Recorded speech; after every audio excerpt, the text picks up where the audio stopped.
to take the coinductive interpretation. And what happens? Well, we can take some examples of terms that we know diverge and show that indeed we can construct one of those infinite derivations. So for instance, while true do skip and, okay, let's call that C, and I claim it diverges according to my set of rules because, well, I'm going to apply the last rule, this one, okay, because the condition is true, because the body terminates, and because now I can build a proof that C in S diverges because the condition is true, because the body terminates, and so on and so forth. Okay, so I can build my infinite tree very easily, just like I built my infinite tree to show that infinity was even, okay, or co-even. Yeah, I must say it becomes hard after a while to write down that proof, but well. And, but still, so we'd like to have some more confidence and show that this coinductive predicate captures the same notion of divergence as there exists an infinite sequence of reductions, which is the standard socially approved way of defining divergence. And so this is proved in Coq in the semantics, I think, semantics.v file of the companion Coq development. Let me just give you the intuitions for those proofs. So this one says that if the coinductive predicate holds, then there exists an infinite sequence of reductions. Actually, it uses a coinduction principle, of course, but one that is fairly easy to explain. So let me just explain that to you.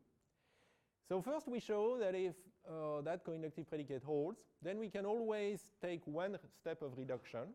Okay, C is not skip and C is not stuck. We can always take one step of reduction, and then the reduct will still diverge according to the big step semantics. So that's just reasoning by case. You just do a complicated inversion and case analysis here, and it's always true. So now let's have a look at this set, the set of pairs CS such that the big step predicate, the coinductive predicate holds. So it's a set such that if you're inside, you can do one step of reduction and you're still inside. Okay, so you can do a second step of reductions and you're still inside. And you can do a third step and you can do an infinite number of steps and you're still inside. So you can do an infinite sequence of reductions. Okay, so that was the easy proof. The converse is a real pain because in this coinductive predicate, there is more information than, in a way, than in an infinite reduction sequence. For instance, if C is a sequence, C1 followed by C2, okay, then the last rule used in that derivation tells you whether it is C1 or C2 that diverges, okay? While if you look at the reduction sequence, you may have to look infinitely far away to know that, after all, it is C1 that is diverging, or no, C1 is terminating, so it must be C2. So basically, to do that proof, you need inversion lemmas like this. If there exists an infinite sequence of reduction for C1 followed by C2, either C1 reduces infinitely, or C1 reduces finitely to skip, and C2 reduces infinitely. And that cannot be proved constructively in Coq's constructive logic.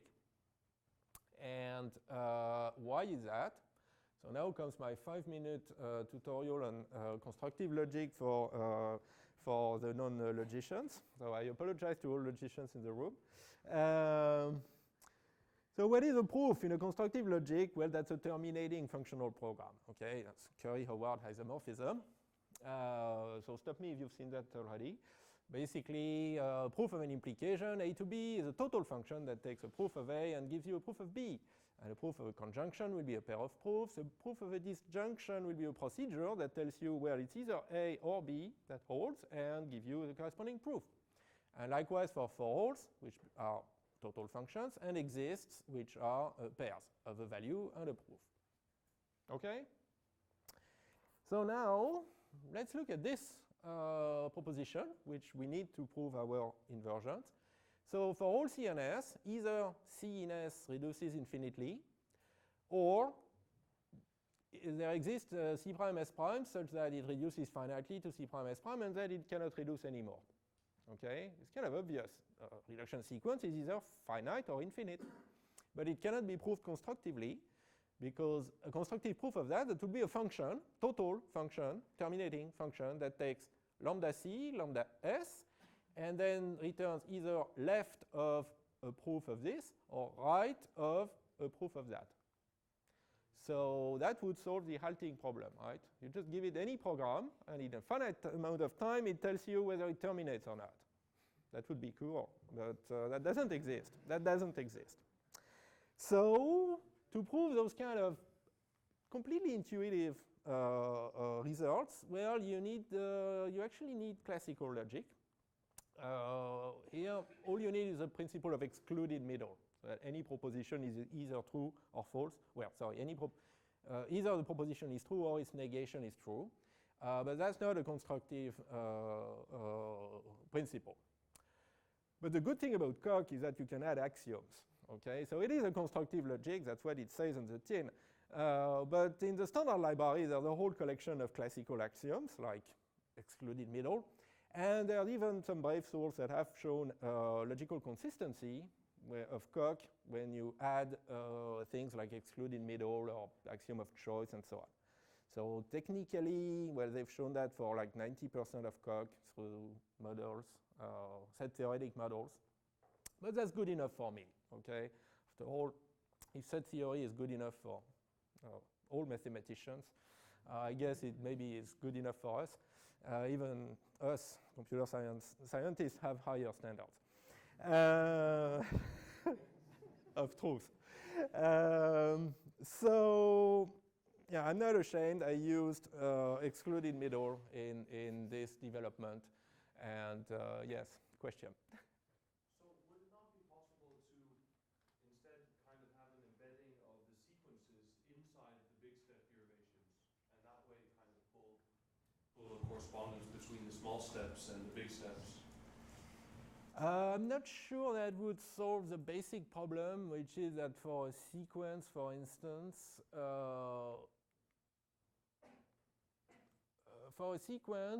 the very first rule that you use at the bottom of your derivation already commits in advance whether it's C1 or C2 that diverges.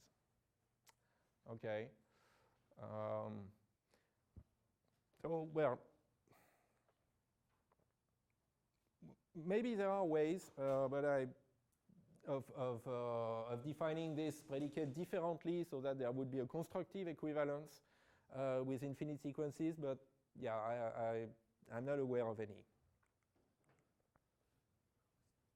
Yes? So using the principle of spring middle, what does that say about the semantics of the program? At some point you're using that axiom which is not constructive. What does that say at some kind of meta level about the semantics you described? Not that much, I guess, because well, it's really a kind of meta results. Okay, for any given program, you can reason about it and try to show that it terminates or that it diverges using constructive proofs. Okay, it's just this kind of meta-theoretic result about your semantics that you are always either in one case or the other that needs this axiom. I'm not sure I'm answering your question.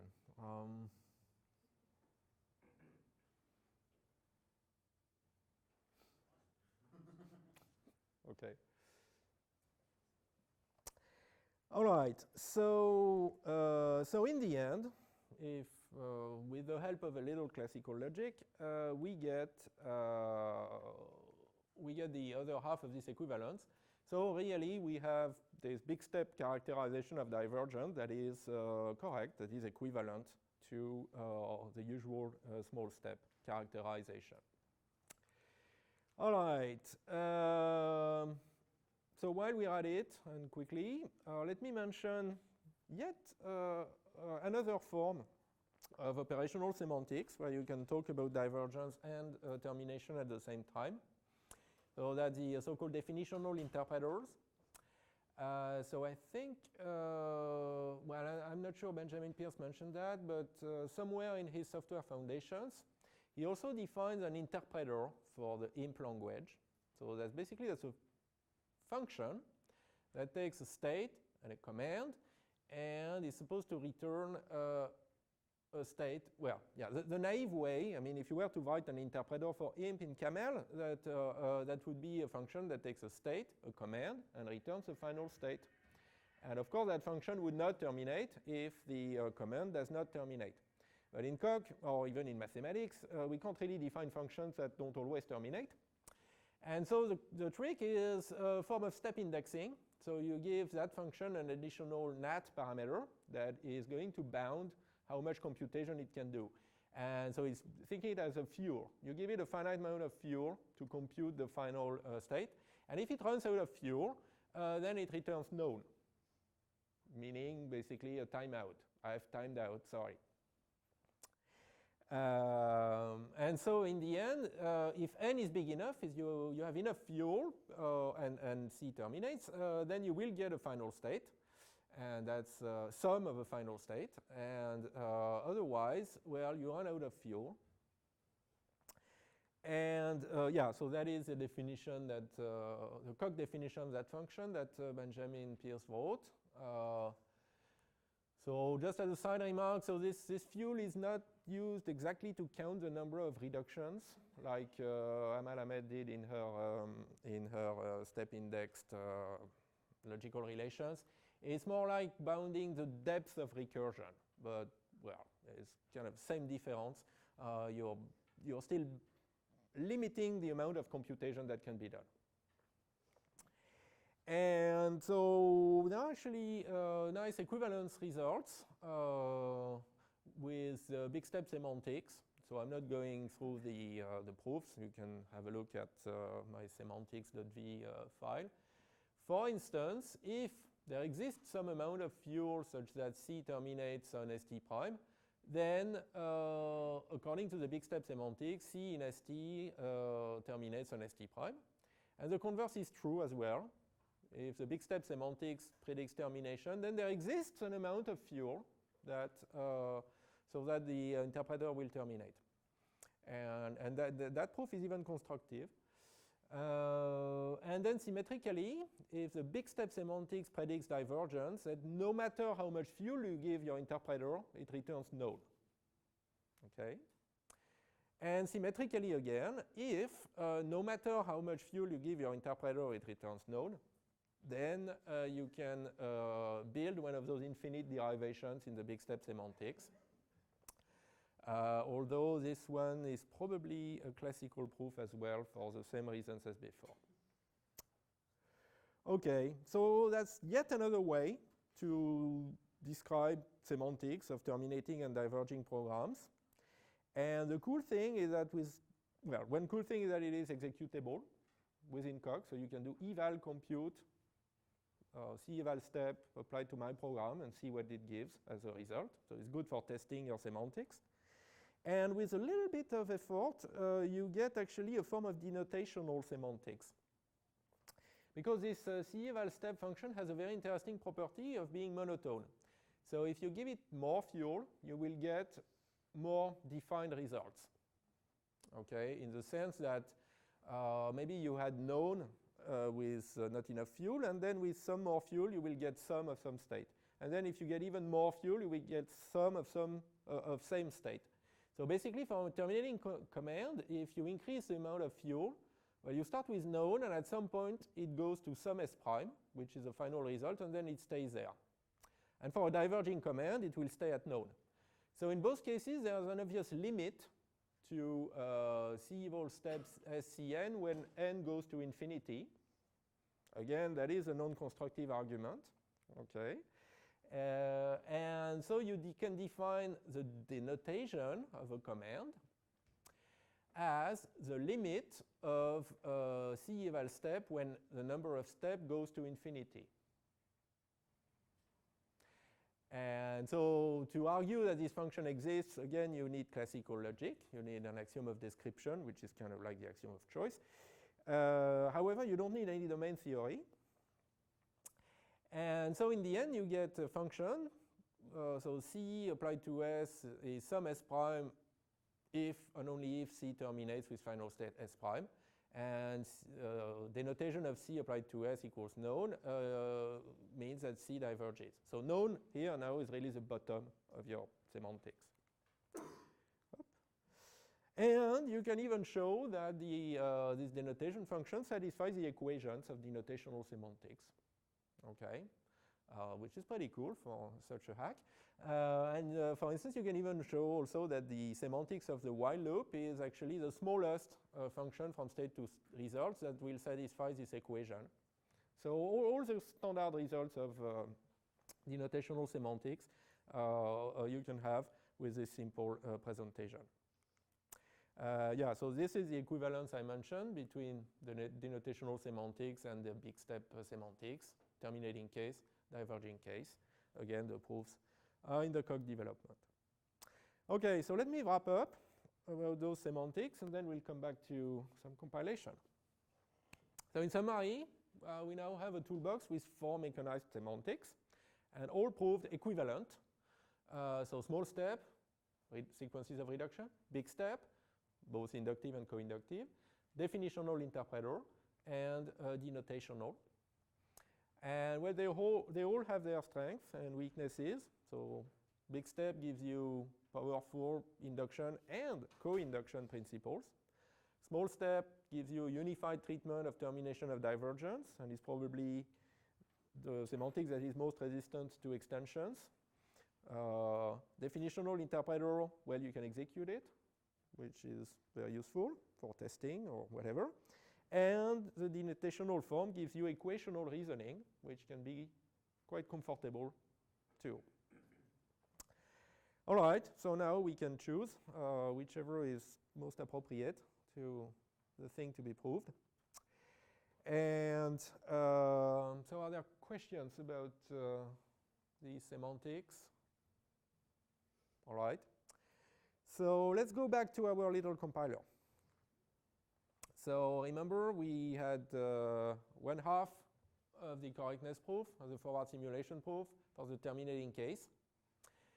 And now we have to look at the other case. If the source program diverges, then the machine does an infinite number of transitions, but doesn't crash and doesn't stop. And so we are going to do, well, to use coinductive big step semantics first, and then have a look at small step semantics. I'm not sure we'll do both today. Well, we'll see. So I have about 30 minutes, right? Maybe that's good enough. Okay, so this is the desired result. So if C in state ST diverges, and the machine is at a point PC in the code capital C, where the compile code for the command C can be found, then there exists an infinite sequence of transitions from that state, PC, any stack, and this state.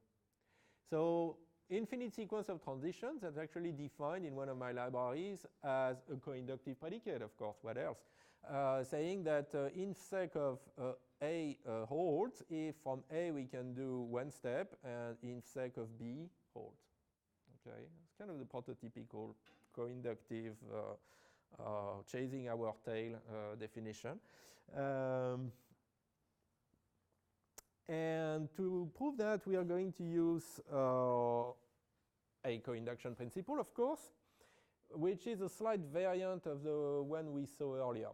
So the one we saw earlier, basically we had a set X such that for any element of X, there exists a transition, so little x in a big X, there exists a Y such that X goes to Y by a transition, and Y is still in the set. And as I argued, well, if you have this, then from any point in X, you have an infinite sequence of reductions. And the small variant we are going to need is that now, for all elements of that set, in one or several transitions, we reach another element of that set. Okay? And so graphically, from an element of x, we can leave out for a while, but for a small number, well, for a finite number of steps, we can leave x, and then eventually we come back into x. And again, since we are still in x, we can do some more transitions and come back into x, and some more and come back into x, and so we can do an infinite number of transitions. And so that's the reasoning principle we are going to use with this set of machine states. So the states say the states where we are at a point PC, where we have some, we have the compiled code for little c. This is buggy. And the command little c in state S diverges. And we show that this set is plus productive in the sense of the previous slide. So for any state in this set, the machine can do one or several transitions and still remain in that set. And so we need to do a little structural induction on the command. But this is a base case. It's, of course, a while loop, because there's no other way of diverging right in this language. And so the base case is this. So we have a while loop that does one iteration and then continues diverging.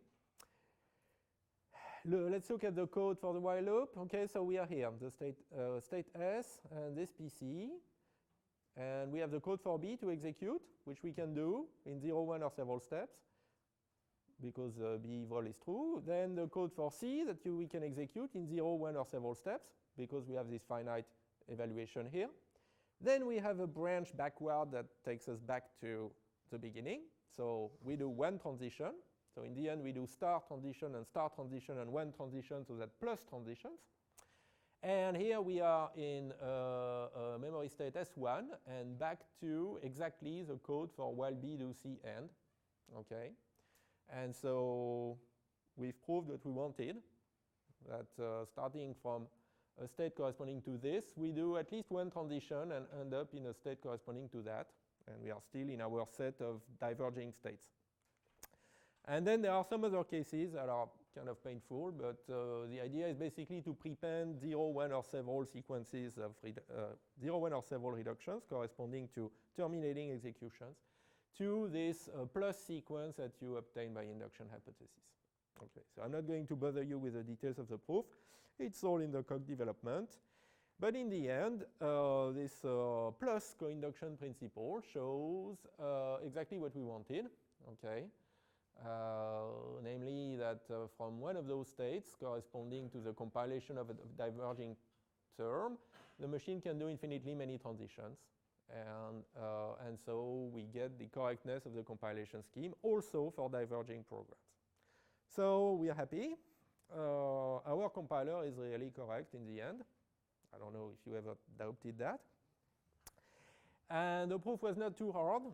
Perhaps the one regret that we may have is that there was a little duplication of proof effort. We have two separate proofs, one for the terminating case, one for the diverging case.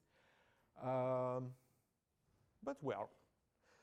So, unless there are questions about this, now let's look at the alternative, which is kind of the more mainstream way of proving things about compilers.